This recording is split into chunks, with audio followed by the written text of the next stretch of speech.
दोस्तों, प्राचीन काल की बात है। किसी राज्य में एक बहुत बड़ा प्रतापी और दानवीर राजा राज करता था। वह प्रत्येक गुरुवार को व्रत रखता और भूखे और गरीबों को दान देकर पुण्य प्राप्त करता। लेकिन यह बात उसकी रानी को अच्छी नहीं लगती। वह ना तो दान देती और ना ही व्रत करती और राजा को भी ऐसा करने से मना करती थी। एक बार राजा शिकार खेलने के लिए वन में चले गए। महल में रानी और दासी थी। उसी समय बृहस्पति देव साधु का रूप धारण करके राजा के दरवाजे पर भिक्षा मांगने आए। साधु ने जब रानी से भिक्षा मांगी तो रानी ने कहा, हे साधु महाराज, मैं इस दान पुण्य से तंग आ गई हूँ। आप कोई ऐसा उपाय बताएं जिससे कि सारा धन नष्ट हो जाए और मैं आराम से रह सकूं। साधु के रूप में बृहस्पति देव ने कहा, हे देवी, तुम तो बहुत ही विचित्र हो। संतान और धन से कभी कोई दुखी होता है? अगर अधिक धन है तो इसे शुभ कार्यों में लगाओ। कुंवारी कन्याओं का विवाह कराओ, विद्यालय और बाग बगीचों का निर्माण कराओ।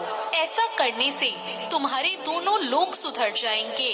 परंतु साधु की इन बातों से रानी को खुशी नहीं हुई। उसने कहा, मुझे तो ऐसे धन की आवश्यकता है ही नहीं जिसे मैं दान में दूं और जिसे संभालने में मेरा सारा समय नष्ट हो जाए। तभी साधु ने कहा, यदि तुम्हारी ऐसी ही इच्छा है तो जैसा मैं कहता हूँ तुम वैसा ही करना। गुरुवार के दिन तुम अपने घर को गोबर से लीपना, अपने बालों को पीली मिट्टी से धोना और बाल धोते समय स्नान कर लेना। राजा से कहना कि वो गुरुवार को हजामत बनवाए, भोजन में मांस मदिरा खाए, कपड़ा धोबी के यहाँ धुलने भेजना। इस प्रकार 7 बृहस्पतिवार ऐसा करने से तुम्हारा सारा धन नष्ट हो जाएगा। इतना कहकर साधु रूपी बृहस्पति देव अंतर ध्यान हो गए। साधु के कहे अनुसार बातों को पूरा करते हुए रानी को केवल 3 ही बृहस्पतिवार बीते थे कि राजा की सारी धन संपत्ति नष्ट हो गई और भोजन के लिए भी राजा रानी का परिवार तरसने लगा। तब एक दिन राजा ने रानी से कहा, हे रानी, तुम यहीं पर रहो, मैं दूसरे देश को जाता हूँ, क्योंकि यहाँ पर सभी लोग मुझे जानते हैं, इसलिए मैं कोई छोटा मोटा काम नहीं कर सकता। ऐसा कहकर राजा परदेश चला गया। वहाँ वह जंगल से लकड़ी काट कर लाता और शहर में बेचता। इस तरह वो अपना जीवन बिताने लगा। इधर राजा के परदेश जाते ही रानी और दासी दुखी रहने लगे। एक बार जब रानी और दासी को 7 दिन तक बिना भोजन के रहना पड़ा तो रानी ने अपनी दासी से कहा, हे दासी, पास के नगर में मेरी बहन रहती है, वह बहुत धनवान है, तू उसके पास जा और कुछ ले आ ताकि थोड़ी बहुत गुजर बसर हो जाए। दासी रानी की बहन के पास चली गई। दोस्तों, उस दिन गुरुवार का दिन था और रानी की बहन उस समय बृहस्पतिवार की व्रत कथा सुन रही थी। दासी ने रानी की बहन को अपनी रानी का संदेश दिया, लेकिन रानी की बड़ी बहन ने उसे कोई उत्तर नहीं दिया। जब दासी को रानी की बहन से कोई उत्तर नहीं मिला तो वो बहुत दुखी हुई और उसे बहुत क्रोध आया। दासी ने वापस आकर रानी को सारी बात बता दी।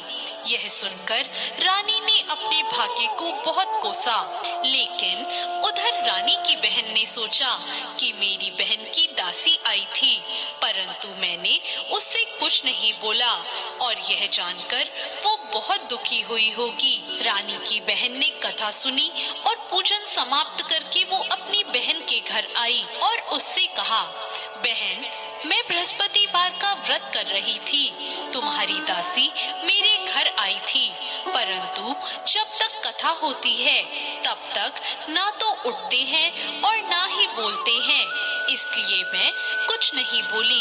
अब तुम बताओ, दासी यहाँ क्यों आई थी? रानी ने कहा, बहन, मैं तुमसे क्या छुपाऊं, हमारे घर में खाने को अनाज तक नहीं है। ऐसा कहते कहते रानी की आंखें भर आई। उसने दासी समेत पिछले 7 दिनों तक भूखे रहने की अपनी बात बताई। रानी की बहन ने ये सब जानकर कहा, देखो बहन, भगवान बृहस्पति देव सबकी मनोकामना पूर्ण करते हैं। देखो, शायद तुम्हारे घर में अनाज रखा हो। पहले तो रानी को विश्वास नहीं हुआ, पर बहन के आग्रह करने पर उसने अपनी दासी को अंदर भेजा तो उसे सचमुच अनाज से भरा एक घड़ा मिल गया। यह देखकर दासी को बड़ी हैरानी हुई। दासी ने रानी से कहा, हे रानी, जब हमें भोजन नहीं मिलता तो हम व्रत ही तो करते हैं, इसलिए क्यों ना इनसे व्रत और कथा की विधि पूछ ली जाए ताकि हम भी व्रत कर सकें। तब रानी ने अपनी बहन से बृहस्पतिवार की व्रत कथा के बारे में पूछा। रानी की बहन ने बताया, बृहस्पतिवार के व्रत में चने की दाल और मुनक्का से भगवान विष्णु का केले की जड़ में पूजन करें और दीपक जलाएं, व्रत कथा सुने और पीला भोजन ही ग्रहण करें। इससे बृहस्पति देव प्रसन्न होते हैं। उन्हें व्रत और पूजन की विधि बताकर रानी की बहन अपने घर लौट आई। 7 दिन के बाद जब गुरुवार आया तो रानी और दासी ने व्रत रखा। घुड़साल में जाकर चना और गुड़ भी लेकर आई। फिर उससे केले की जड़ और विष्णु जी का पूजन किया। अब पीला भोजन कहाँ से आए, इस बात को लेकर दोनों बहुत दुखी थी, लेकिन उन्होंने व्रत रखा था, इसलिए बृहस्पति देव उनसे प्रसन्न थे। इसलिए वो एक साधारण व्यक्ति का रूप धरकर 2 थालों में सुंदर पीला भोजन दासी को दे गए। भोजन पाकर दासी बहुत प्रसन्न हुई और फिर रानी के साथ मिलकर उसने पीला भोजन ग्रहण किया। उसके बाद वे सभी गुरुवार का व्रत और पूजन करने लगी। बृहस्पति भगवान की कृपा से उनके पास फिर से धन संपत्ति आ गई, परंतु रानी फिर से पहले की तरह आलस करने लगी। तब दासी ने कहा, देखो रानी, तुम पहले भी इस प्रकार आलस से किया करती थी।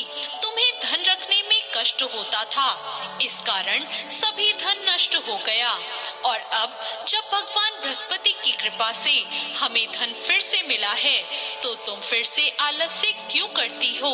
रानी को समझाते हुए दासी ने कहा, बड़ी मुसीबतों के बाद हमने इस धन को पाया है, इसलिए हमें दान पुण्य करना चाहिए, भूखे मनुष्यों को भोजन कराना चाहिए और धन को शुभ कार्यों में खर्च करना चाहिए, जिससे तुम्हारे कुल का यश बढ़ेगा, स्वर्ग की प्राप्ति होगी और तुम्हारे पितृ भी प्रसन्न होंगे। दासी की बात मानकर रानी अपना धन शुभ कार्यों में खर्च करने लगी, जिससे पूरे नगर में उसका यश फैल गया। दोस्तों, ये थी बृहस्पतिवार की व्रत कथा। बृहस्पतिवार व्रत कथा के बाद श्रद्धा के साथ आरती करनी चाहिए, जिसके बाद प्रसाद बांटकर उसे ग्रहण करना चाहिए। दोस्तों, कथा अच्छी लगी हो तो वीडियो को लाइक जरूर करें और साथ ही हमारे चैनल को सब्सक्राइब करना ना भूलें। धन्यवाद।